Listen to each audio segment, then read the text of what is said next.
Stamp پر لکھ کر دیتا ہوں، اللہ کے دو نام یا غنیو یا مغنیو اور انا اعطیناک الکوثر پڑھ لیں، ذاتی مکان، گاڑی، بنگلہ اور بے شمار پیسہ ملے گا۔ بسم اللہ الرحمن الرحیم۔ اگر بے حساب دولت چاہیے ہو تو اللہ کے دو نام یا غنیو یا مغنیو اور انا اعطیناک الکوثر 70 مرتبہ پڑھ لو، پھر لاکھوں نہیں بلکہ کروڑوں ملیں گے انشاءاللہ۔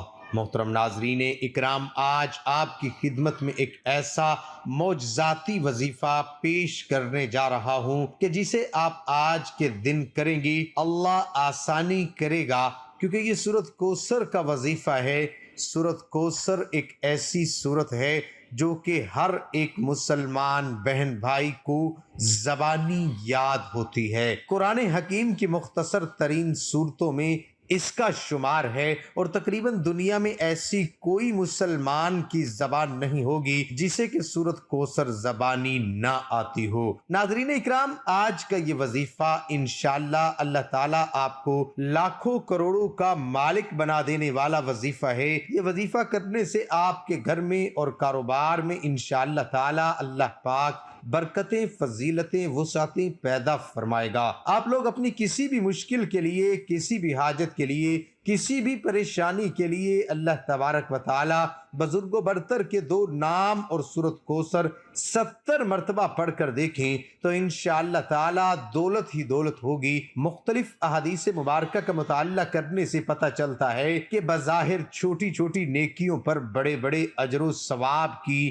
بشارتیں ہیں، اور اسی طرح کچھ اعمال ایسے بھی ہیں کہ بظاہر تو دیکھنے میں بہت بڑے بڑے لگتے ہیں مگر اللہ تعالیٰ کے ہاں قبول و منظور نہیں ہوتے، کیونکہ وہ سب اعمال دنیا کو دکھانے کے لیے ہی کیے ہوتے ہیں۔ اکثر لوگ کوئی نیکی کا کام کرتے ہیں لیکن سوچتے ہیں تاکہ لوگ مجھے بھی نیک کہیں، لیکن اس کے برعکس کئی ایسے اعمال بھی بتائے گئے ہیں کہ جن کا بہت زیادہ اجر و ثواب تو ہے ہی، اس کے ساتھ ساتھ ہی رزق میں وسعت، برکت، کشادگی اور اللہ کی خوشنودی بھی ملتی ہے۔ ناظرین، سورۃ کوثر کو ایک بہت بڑا درجہ حاصل ہے۔ آج آپ کو ایک ایسا خاص وظیفہ بتائیں گے کہ آج کے دن کسی بھی نماز کے بعد اگر آپ سورۃ کوثر ہمارے بتائے گئے اس طریقے سے پڑھ لیتے ہیں تو یقین کریں آپ بس اگلے دن کا سورج نکلنے کا انتظار کریں، پھر انشاءاللہ تعالی جو بھی آپ کی بڑی سے بڑی مراد ہوگی، دل کی خواہش ہوگی، اللہ رب العزت آپ کی ہر مراد کو،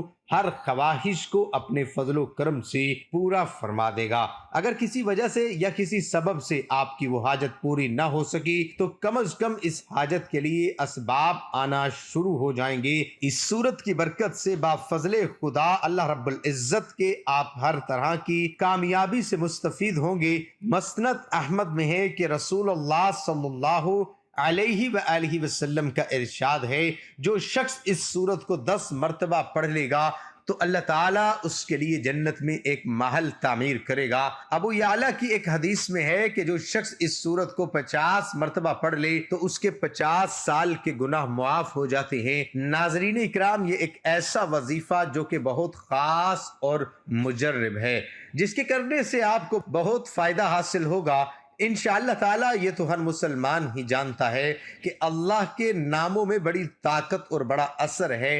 اگر آپ اس وظیفے کو باقاعدگی کے ساتھ کریں گے تو میرا اللہ پاک آپ کی ساری مشکلیں بھی دور کر دے گا اور آپ کے بڑے بڑے غم بھی دور کر دے گا۔ اللہ تعالیٰ کی ذات سے مایوس نہ ہوں، ہر تکلیف و آزمائش اور سہولت و خوشی اللہ تعالیٰ کی طرف سے ہی آتی ہے، اس لیے پریشانیوں اور مصائب کے حل کے لیے بھی اللہ تعالیٰ کی طرف متوجہ ہونا چاہیے۔ اللہ تعالیٰ کی طرف متوجہ، استغفار کے ذریعے بھی متوجہ ہوں اور اپنے مسائل کا حل اللہ کے حوالے کر دیجئے اور اللہ کو اپنے مسائل کے حل کا وکیل بنا دیجئے۔ قرآن و سنت ہمیں اس بات سے آگاہ کرتے ہیں، انبیاء اکرام علیہ السلام کے علاوہ کوئی فرد بشر معصوم نہیں، ہر انسان سے خطا، لغزش اور غلطی ہو سکتی ہے، لیکن بہترین خطا کار وہ ہے جو اپنے کیے پر نادم و شرمسار ہو جائے، جسے اس حقیقت کا احساس ہو کہ میرا بد عمل محفوظ کر لیا گیا ہے اور میرا رب مجھ سے اس بارے میں یقیناً پوچھے گا۔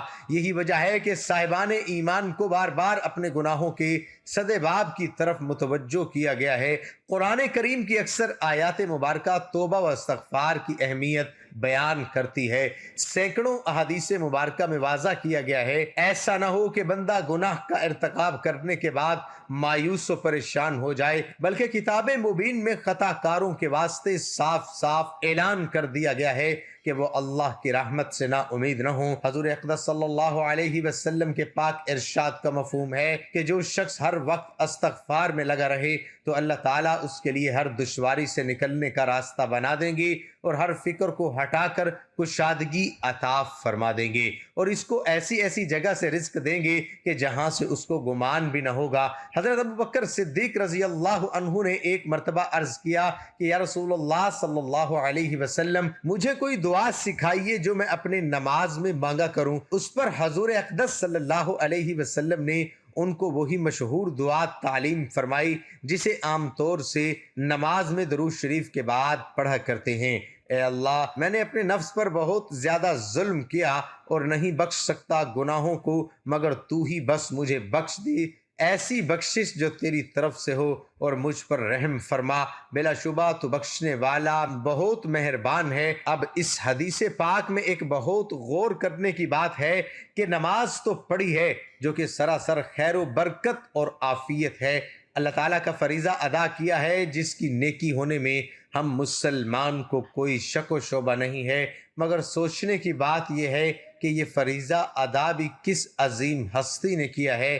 صدیق اکبر رضی اللہ عنہ نے یہ فریضہ ادا کیا ہے، لیکن ان کو بھی یہی تعلیم دی جا رہی ہے کہ نماز کے ختم ہونے پر مغفرت کی دعا کرو۔ اس کی وجہ یہ ہے اللہ جل شانہ کی بارگاہ کی شیان و شان کسی سے بھی عبادت نہیں ہو سکتی، صرف اور صرف عبادت کیے اور ہر وقت مغفرت مانگتے جاؤ۔ گناہ ہو جانے پر تو سب ہی توبہ استغفار اور ندامت کا اظہار کرتے ہیں، لیکن مخلصین، کاملین اور نیکوکار بندے نیکی کر کے بھی استغفار کرتے رہتے ہیں، اور یہ طرز زندگی ان کو حضور اقدس صلی اللہ علیہ وآلہ وسلم نے سکھایا جو کہ ساری مخلوق سے افضل ہے، اللہ تعالیٰ کے سب سے زیادہ مقرب بندے ہیں۔ اللہ تعالیٰ نے آپ صلی اللہ علیہ وسلم کو وہ کچھ عطا فرمایا جو کسی کو نہیں دیا۔ ناظرین اکرام، اس لیے ہم اپنی اکثر ویڈیوز میں آپ کو استغفار کے بارے میں بتاتے ہیں۔ آج کی ویڈیو میں ہم آپ کو سورۃ کوثر اور اللہ پاک کے 2 صفاتی ناموں کا وظیفہ بتانے جا رہے ہیں جن کو آپ اپنی حاجات کے لیے مختلف طریقوں سے کر سکتے ہیں۔ اللہ تعالیٰ کے اس نام کی بڑی برکات و فضیلتیں ہیں، بہت سے خاص ہیں جو کہ اکابرین کرام نے بیان فرمائی ہیں، اور ہمارا آج کا یہ وظیفہ بھی سورۃ کوثر کا خاص وظیفہ ہے۔ اس وظیفے کو کرنے کا کوئی بھی وقت مقرر نہیں ہے، آپ کسی بھی وقت یہ وظیفہ کر سکتے ہیں۔ اسے کرنے کا طریقہ کار یہ ہے کہ آپ ایک مرتبہ اعوذ باللہ من الشیطان الرجیم پڑھیں، پھر ایک مرتبہ بسم اللہ الرحمن الرحیم پڑھیں، اس کے بعد اول و آخر تین مرتبہ درود ابراہیمی پڑھنا ہے۔ ایک دفعہ میرے ساتھ بھی دہرائیں، اللہم صلی علی محمد وعلی آل محمد کما صلیت علی ابراہیم وعلی آل ابراہیم انک حمید مجید، اللہم بارک علی محمد وعلی آل محمد کما بارکت علی ابراہیم وعلی آل ابراہیم انک حمید مجید۔ درود پاک پڑھنے کے بعد آپ نے 70 دفعہ سورۃ کوثر پڑھنی ہے۔